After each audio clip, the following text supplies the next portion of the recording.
My fish can finally breathe. I love material things because they light up the emptiness around me.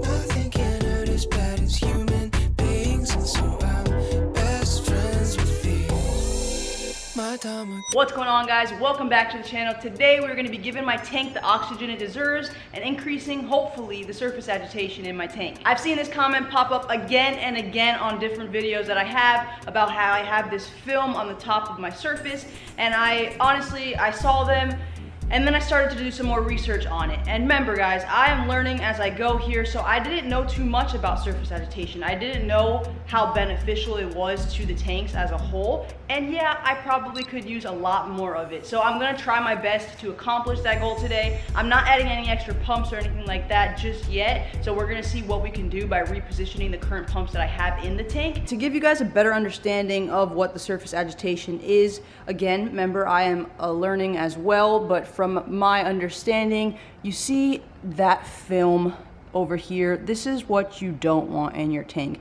I have some nice bubbling water here and here, pretty much all on the front end of the tank, but then on the back half of it, it's just like stagnant water. You see all this here is just barely moving, and then we have some nice boiling surface agitation over here. This is what we do want. This is what we don't want. Now, like I said, my tank has been up for almost 2.5 years now, and I haven't moved those pumps, so it's doing okay. It's just, can we make it a little bit better? I'm also trying to be very cautious of how much I move them because everything is doing so good. So I want to try my best not to completely disrupt the way that the flow is going in terms of making things start flowing differently, because then I'm just gonna freaking cause havoc in my tank, which I absolutely do not want to do. Real quick, Skellyfest is almost here. I'm gonna drop a link in the description below, www.skellyfest.com. Get your tickets, guys. The Ultimate Aquatic Expo. If you're in Miami, it's going to be sick. Okay, back to the agitation. The two pumps that we're going to try to adjust are the two pumps that are built into the tank, which is this one over here and this one over here. I'm going to leave the MP10 how it is. I do have some other growth going on over here that I'm gonna have to take care of soon, because that mushroom is killing that encrusting coral right there, and we do not want to see that. Happy to report that the torch is still thriving. When I set up this tank, I did my best to cause some havoc here on the surface. Again, this is only one pump for this little tank, but this is making a lot of surface agitation here, which is hopefully helping out the tank. There's nothing in here yet, but that water in this tank is moving a lot more than what I got going on in the display tank. By the way, can we get a heck yeah for this freaking frag tank? So sick. It was cloudy for a couple days, but it is crystal clear now, so we are going to be loading this guy up pretty soon. Just have to get some time to do it. I don't know if this was accurate or not, but what I did was I kind of just tilted the nozzle a little bit to get just the tip of it kind of right under the water, and that kind of, I don't know, it gave me a flow that I like. I'll have to see once the corals are actually in here how it does, but it looks cool. With the nano tank, I ended up doing the same exact thing, because as you could see, it is a little bit better now, but before I had it completely pointing down and there was like no movement at all on the surface, like at all. Now it's kind of the same thing there. I tilted the left side of it kind of up a little bit, so it was just under the water level. Again, this is probably still not enough, but it's better than it was, and just making do with what I have already in the tank setup. By the way, stay tuned. I have some really cool stuff happening to this tank very, very soon. So if you guys are new here, hit that subscribe button, turn those notifications on, because I got new fish videos every single week, and this tank is gonna be looking a lot different very, very soon. Look, it's pretty crazy. It already has coraline growing. Hey, what's up, Mr. Sexy Shrimp? But coraline there, all along the backs, like, that's cool. To give you guys a little more info on surface agitation and why you need it, from my research, my recent research, is that it helps in gas exchange. Now, you can find a whole bunch of content out there, videos, blogs, everything about exactly what is happening. You guys know, and if you don't know, this is not the channel for it. I'm not about to give you guys a whole bunch of symbols on the periodic chart. I think that's what it's called. That's not what I'm gonna do here. Basically, it helps with gas exchange. Not only that, it helps to bring oxygen into the tank. So I could be not giving my fish enough oxygen right now. I mean, clearly they've been alive for 2 years, so they're okay. but maybe they could use a little bit more. Like, you know, when you really want to take that deep breath, maybe if I do this and they could do that, and then I'll feel better too. It doesn't look too bad here, but you see a lot of movement. There's a little ant on my camera. There's a lot of movement here, and then back here, not so much. Oh, another key thing about surface agitation. So there's a lot of good things about it, and I'm a slacker for not like looking into it sooner. But anyway, another good thing about it, so far you have it helps with gas exchange, then you have it helps get oxygen into the tank, and then on top of that it helps to lower temperatures in the tank sometimes because it increases evaporation. You guys know I don't like evaporation, but I do have an issue with a high tank temperature. Again, everything on my tank seems to do okay with it, but I don't think it would be a negative for it to go a degree down or two. So this could help with that as well. I feel like this would be the one good thing about having a rimless tank, because you can just pop up to the top of the tank all the time and just get an awesome freaking view of everything. Gotta take care of that mushroom ASAP. Maybe that'll be in our next video. It's important that this torch stays going this way. That is something that is very important because that's what's gonna keep it away from the blasto. Other than that, there isn't too many things that move into each other, so that's pretty good. Let's just go for it. So it is all the way to the left already, so we can't do anything there. I'm scared I'm gonna go like up and out of the freaking water. I wonder what about if I was like hitting it against just straight out maybe. Oh, that caused some sort of little spiral here. All this film, that's what we're trying to get rid of. There's not much motion on this one. It could either go left or right a little bit and like barely down or up, which kind of sucks. Let me see what I could do with this guy. This is the bigger pump. I'm just so scared that I'm gonna snap this off like completely. Oh shit, I just flung coraline around the tank. Just put that over there for now. We got some more bubbles here. That one seemed to work a little bit more. Can't seem to get that center coming down a little bit more. You see? So that won't work. Look at how this guy's freaking out right now going the opposite direction. Not gonna work. I got this one a little better, guys. Look at it. It might be a little too much now. I don't think so though. Look, we got some movement now on the back wall here.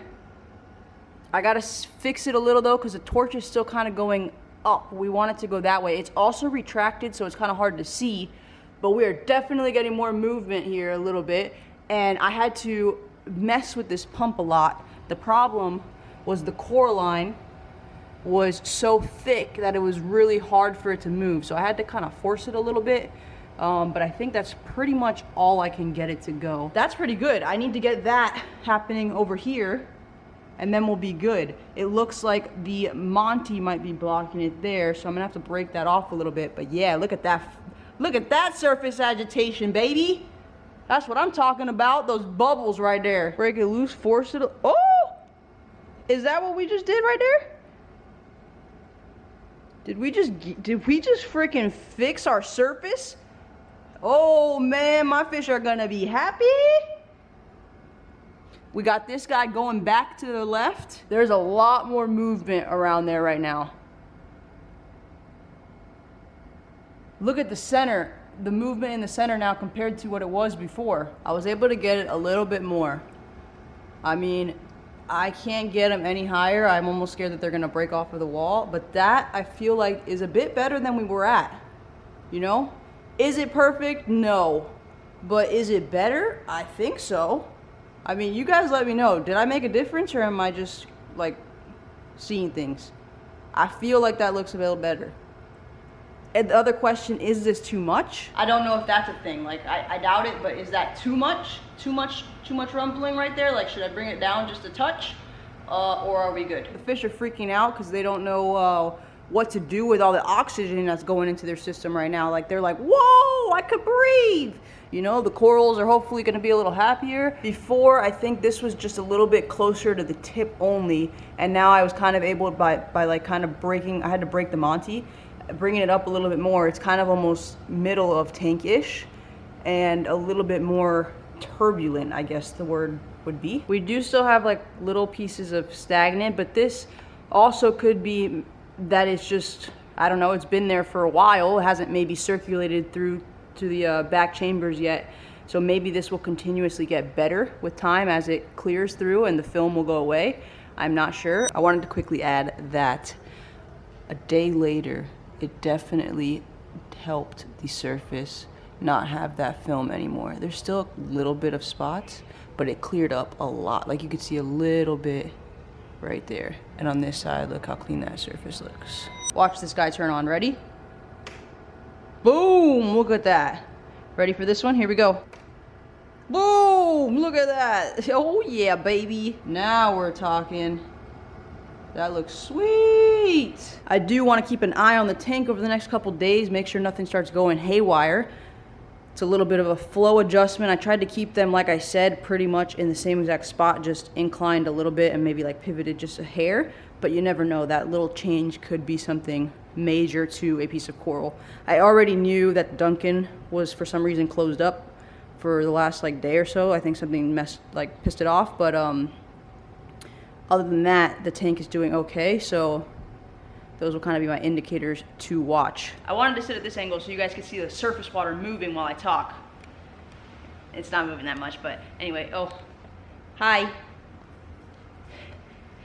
They get jealous when I play with their cousins. So I think we did a pretty good job of using what I have to get the surface agitation a bit better. I'm wondering if maybe one of those like flow generators would help. If you guys use any of those flow generators or have had either good or bad results with them, drop a comment and let me know. Maybe that's something that I want to pick up and look into. Thank you to those of you guys that mentioned that I need to get rid of that film on top of my tank. I finally listened and I made my way to some steps to hopefully help resolve that issue. If you are just starting a reef tank, make sure off the bat you guys got that surface moving, get that oxygen in the tank, help to exchange gas, and keep the temperature down. I'm gonna keep you guys updated on if this actually lowers my temperature. I'm pretty sure my thermometer is wrong, but it usually sits at like 84, which I'm pretty sure is probably like 82. I could use a new thermometer, but besides the point, I know what it usually is on this thermometer, so if it does drop, I will let you guys know. Also, I just tested today for the first time in probably like 3 weeks to a month, because like I've told you guys in the past, every time it pops up, I got something going on and I'm just like, I don't want to do it, everything looks okay.